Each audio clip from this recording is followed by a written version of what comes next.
Hey there YouTube, this is SJM4306 and you might have just watched the unboxing, unmailing video that I just posted. Banggood had sent me a couple goods to review, and so in this video I'm going to be opening this guy up and actually doing a little bit of a test and comparison with my other tube light that I have. This is just a no-name off-brand one, and we'll see what makes this guy tick. So let's just get right into it and see how we open this. Probably need a pair of scissors. And I was actually pretty interested in exactly how bright these guys are. Okay, so I've seen Big Clive do a video on one of these, and it looked pretty interesting, so I wanted to get one for myself to test it out. So we're going to do a bit of a zoom in here. So here we go. So this is the unit itself. I opted for the clear blue one because it looks really cool. Reminds me of the old like Game Boys that are like clear colors. But anyway, you can see the lithium battery inside here. It's a lithium polymer.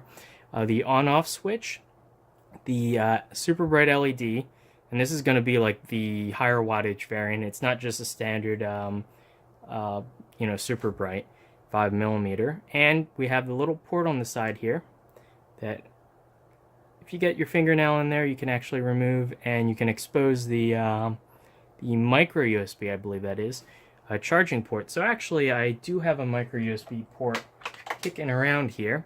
So let's see if I plug this guy in, how the charging works. So I'm just going to grab a USB battery pack and just see. Ah, okay, that's pretty cool. So yeah, it lights up right through the clear housing.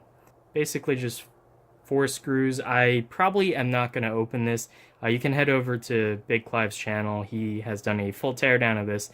Once you open these things, you pretty much ruin the waterproofing. But let's just give it a try. So let's see. So right now it's kind of on a dim setting. You can see it's actually pretty bright as is. Okay, so you click multiple times to toggle. So this is the high setting. Dim, high, off, dim. So we can do a comparison compared to this guy. So that's not a very good comparison. So let's shoot over to my monitor, and you can kind of see the two lights. This is on dim right now, and this is just single brightness.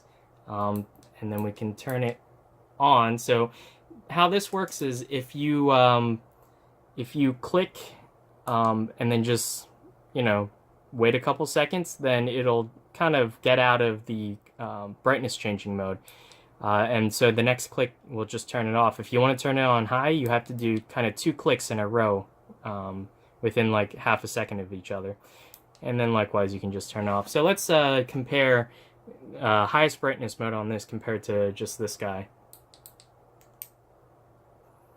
So all in all, I can say that the color temperature is definitely different. So this guy looks a bit brighter than the Nitecore, but this guy has a more white color temperature. This guy is actually a bit nicer.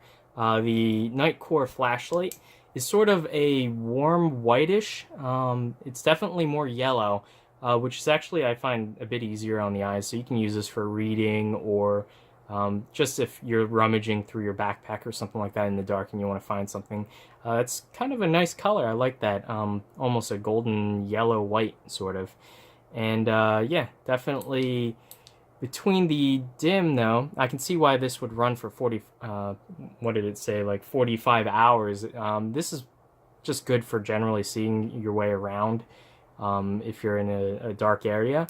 But definitely, I would probably primarily use this on its brightest setting, which it says will last for about an hour for the charge. All in all, I think this guy was, let me see. Yeah, so this guy retails for $6.99. So just shy of $7, which actually is pretty worth it, because I think this guy, which has no modes, no rechargeable battery, just uses a standard AAA battery. I think this guy costs like maybe like $4 or $5 I paid for this. So compare that with batteries that die, and you know, it has issues. You know, whenever I'm using it, the battery will just shut off if it gets too low because it uses a DC-DC converter. Just getting a rechargeable variant for a little bit more, I think, is definitely worth it. And especially, I'll have to do a test on this in terms of its waterproofing. This is something I would keep on my keychain pretty much 24/7, unless if I needed to charge it, just as a general use pocket flashlight, especially given how small it is. So definitely, I think this is a pretty good deal. They have other variants that are more expensive that are made of metal. They have extra features. They have different water resistance and whatnot outside of what this has. But this is, you know, less than $10. That's kind of crazy, the value that you're getting. And Nitecore is a respected brand. I've definitely heard of them before. They're well known for their larger flashlights.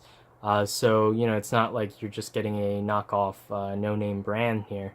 So anyway, I'm pretty happy with this. Definitely going to be sticking this once I get the keyring onto my keychain and actually using this as just my everyday, you know, I drop, you know, something under the table and I need a flashlight real quick. Search for it. Anyway, hopefully you guys enjoyed the review.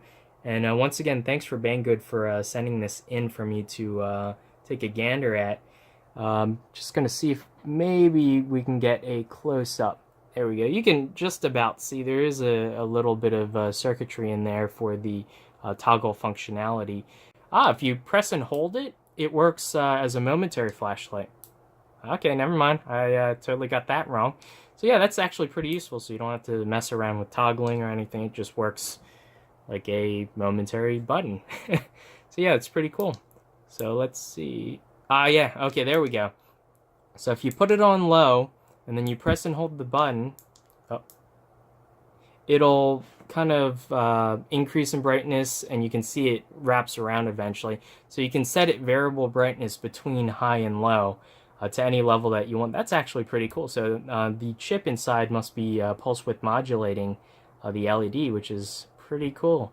So anyway, thanks for watching. If you guys have any more questions, I'll be using this in the upcoming weeks. I might post some more of my findings on, you know, its battery life and whatnot down below. But anyway, I'll see you guys in the next video. Bye.